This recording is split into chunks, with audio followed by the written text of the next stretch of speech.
trouble, trouble, trouble, trouble, trouble.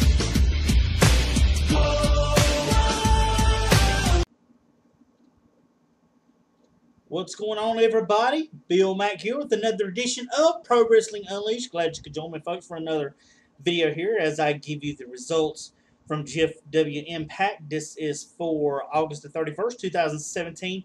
Hope you folks have had a great day. Glad you could stop by and click on this video here. I will give you my results and thoughts about this past week's show. Like I said, thanks for joining me. We begin tonight off with an episode where we have Eli Drake coming out. Of course, Eli Drake last week won the Global Championship, GFW Global Champion now. Has a celebration. He cuts promo out with him is Chris Adonis. And he says finally after 14 years of hard work, he's finally champion, you know. And then Johnny Impact comes out, and Johnny Impact talks about how he wants to challenge Eli Drake, and that, you know, he's all this and that, which I'm not going to get into that long, whatever nickname he calls himself, but this brought Eddie Edwards out. And Eddie Edwards comes out and he tells him that this is, he said, this is Impact Wrestling, this isn't AAA. And then we have Jim Cornette come out. Jim Cornette ends up setting up a tag team match. And what's going to happen in this match, which is going to be the main event for this week's edition of GFW Impact, is that we're going to have Eli Drake and Chris Adonis take on Johnny Impact and Eddie Edwards. Now, if Chris Adonis or Drake pin one or the other, Drake doesn't have to defend his title against either one.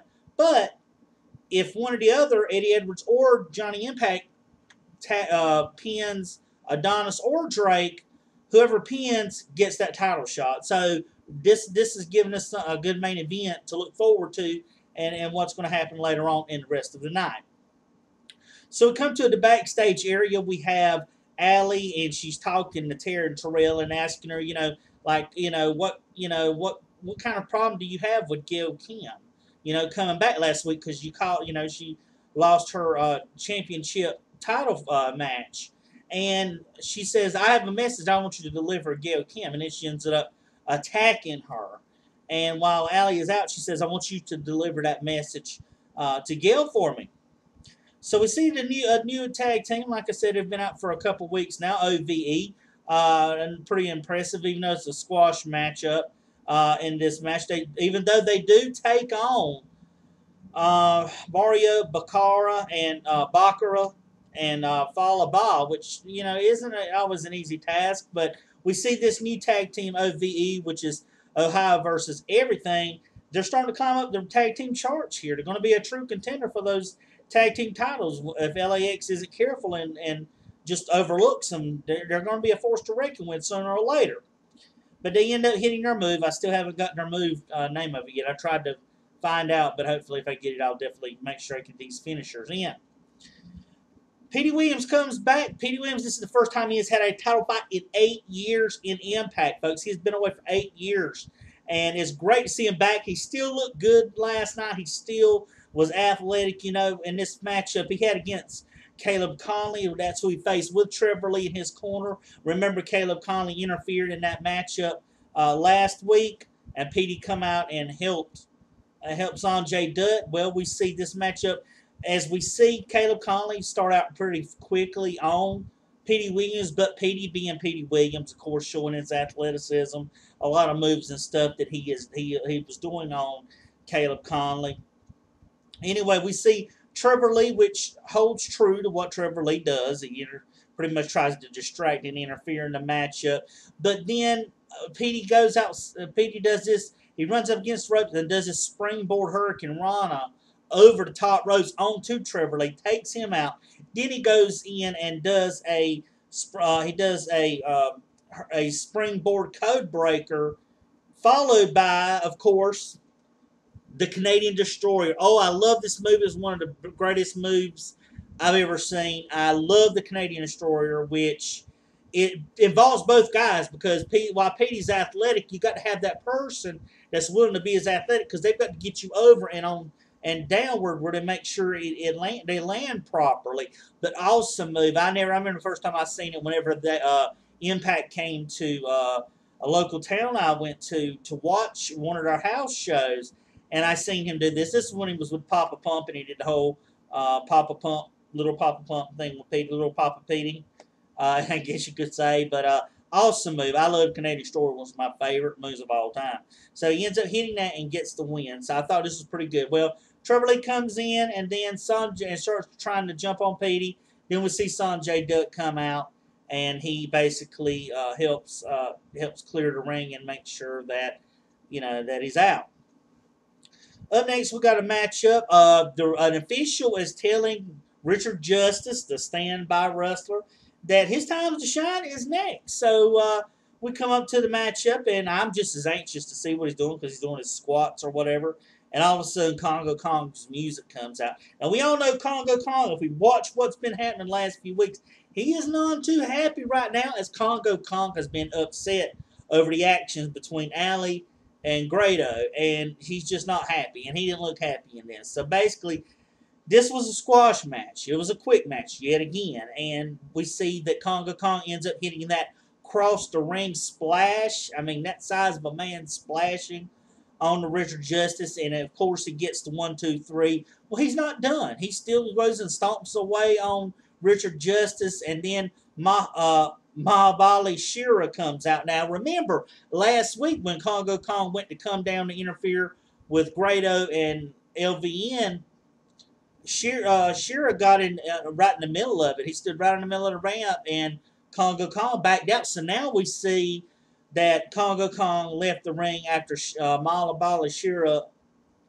ended up standing in and making sure he was not going to continue on beating on Richard Justice. So, like I said before, I think this is going to be a feud between Shira and Congo Kong, which I think is good. You need to have that, start getting guys on the roster and real good quality of feud with him, because I think Mahabali Shira is a really good wrestler, and I think it'll be a good thing to have him in a feud with Congo Kong.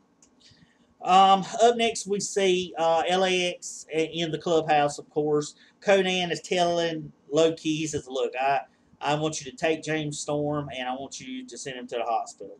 Want everybody to know we're not playing is what we want to do. And Lowkey definitely says he'll do it, and then he leaves. So this, which leads us right into the match. Now remember, he's taking on Cowboy James Storm. Remember, back at Slammiversary during that belt strap match, with EC3, remember it came off, and remember James Storm had a concussion from hitting the post, so he's been out since Slammiversary. So it was good to see the Cowboy back. Of course, with LAX, you've got numbers, and they would play a part. That's what a hashtag should be, is numbers never lie. And, James Storm held his own up in this matchup. Despite the fact that you would have sometimes him getting attacked in the corner, by LAX, whether it was Santana or even Diamante was trying to get her hits in on him in the corner when the ref wasn't looking. Of course, LAX is all about numbers. But we see that that James Storm goes up for the last call super kick. He ends up connecting with it. But then we see Santana come in and hit him with the GFW tag team title.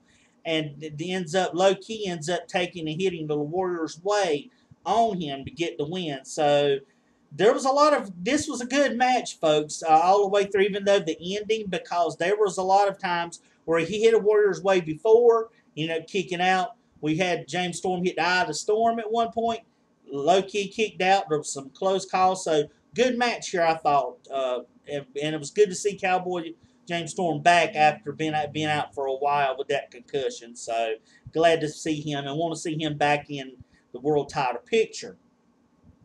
Backstage, we see Braxton Sutter. He's with Allie, and he's asking her, are you hurt? No, he didn't seem like he was too caring about it. He just kind of had this way he was asking and talking. You could kind of tell he wasn't and all as concerned as he seemed. I'm sensing a heel turn with Braxton Sutter. I remember I mentioned weeks ago that he was kind of like not wanting to help out his tag team partner, and Allie's kind of, worried. And then Garza Jr. comes in and just says, are you okay? And then Braxton Sutter starts saying, well, she's okay, but you're not going to be, if you keep that. So Garza just looked at him like, I'm just only asking if she's okay. Just checking on her, you know. That's all I'm doing. But Braxton seems that he's on his heel turn pretty soon. So look for that to happen. Backstage, we have the moment where they're asking Bobby Lashley, was he going to stick with him? Was he going to go to the MMA and do it full time, or was he going to do pro wrestling full time?